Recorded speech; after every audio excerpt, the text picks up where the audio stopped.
but we're not fully there yet, right? So there's weeds everywhere, there's puddles in my yard, the grass isn't thick and green yet, the flowers aren't fully blooming, that kind of thing, right? So the first question, the first piece of this I'll take is that part that says, if I want to sell my house, should I wait? I would say no, but I would also say to go ahead and invest a little bit of money in some spring outdoor cleaning, which means, tear out any dead stuff. If you've got some, annual plants that typically don't bloom until June or July, I'm not going to wait until those bloom, but I'm probably going to bring in some reasonably affordable early spring color. Now, I happen to be a gardener and an orchard guy, fruit tree guy, so I geek out on this stuff, which I understand is nerdy and weird. But not everybody does. And when it comes to selling your house, you're not really as focused on enjoying constant color and the difference in perennials and annuals and fruit bearing and all that. You want it to look good for the period of time that you're selling your home, and you also, of course, want that to be a good ad for the next homeowner, your buyer. But I would say I would not wait for the ideal spot for us, which is more like early summer than early spring. I would bring in some early spring color, either in pots or go ahead and plant that stuff, and I would fertilize if that's what's needed in your yard. A pre-emergent is a great idea, but honestly, in North Texas, it's probably already a little bit late for a pre-emergent, and what that is it's attacking those weeds and unwanted growth before it emerges, right? That's obviously what pre-emergent means. But in our area, we have had a little bit of early heat. We've had a lot of water, so things are popping pretty quickly, and it's a little bit late for some of that. Now, you could go ahead and put some down. It's not going to hurt you. But at this point, if you're starting to throw down a bunch of high nitrogen fertilizer stuff, you may be feeding some of those weeds to be giant weeds, right? So go ahead and scalp the lawn, cut it thick. It will be green this time of year. You may just have to cut it a little bit more frequently because some of that green are weeds and junk grasses and things like that. But my main point for someone that's selling is don't wait. Put in a little bit of extra work to make it pretty now. Prune, add some color, keep it cut low and thick. If you're not thinking about selling and your question is just kind of how do I handle beautification this time of year, all those same things still apply, except for you might simply just want to be a little bit more patient on where some of your perennial, if you're not a gardener, I'm not making fun of you, but annual obviously means it grows for 1 year, it dies, and it does not come back.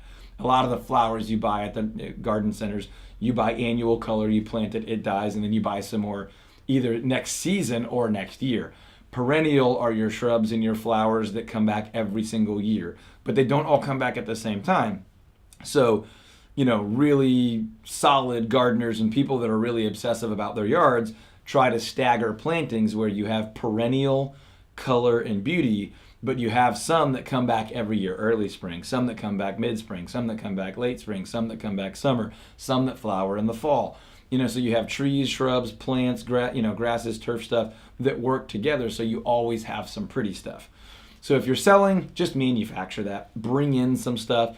If you're just looking to enjoy your yard, but you're sitting there thinking, it's spring and it's not pretty yet, same thing. You can bring in some pretty, or you can go ahead and wait that out. It's coming, trust me. We're getting some. We've had some warm weather this week. More warm weather is coming. We might get some rain today or this week, but those things are popping. So within a matter of the next 30 days or so, most of that spring stuff will be blooming, and you'll be really, really proud to live in Texas this time of year.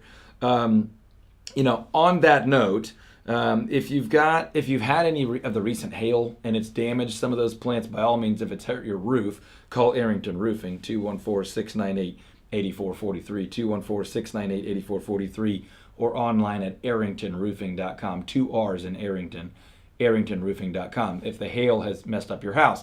But if the hail has hit your yard, you got to think about these things. Like if you've got fruit trees or flowering shrubs that are more sensitive, or by any means, if you had planted tomatoes or peppers or whatever, they probably got crushed and ruined, and you got to start over again. So this time of year, if you've had wind or heavy rains that knock things out, rain can actually drown out some plants, or hail, rip it out, start again now. Don't wait until we get late into the summer months where it's too hot to plant new stuff. You've still got probably a month where you can get some new stuff in the ground. It can get rain, it can get roots set, and the weather's not going to just choke it out. But if you go if you wait till May or June to figure out, oh gosh, that stuff's not going to make it, and you plant some new flowers in June, you're going to have to water that stuff twice a day, or it's going to die out. Now that was our little gardening moment that we've probably never really done on this show, and I'll just tell you straight up, I loved it. So if you've got other questions like that, feel free to hit us with them. Now, I acknowledge that we are doing a radio show on a station that has Neil Sperry, and he is like the greatest of all time for North Texas gardening. I buy every book he writes and watch his YouTube videos and send him questions on his Facebook page. So I'm no Neil Sperry. I'm learning, and I love this stuff. But those are my 2 cents for springtime, spring cleaning and getting it looking good. And hopefully we covered multiple questions there, and hopefully that was helpful for you. Quick plug for America's Choice Windows.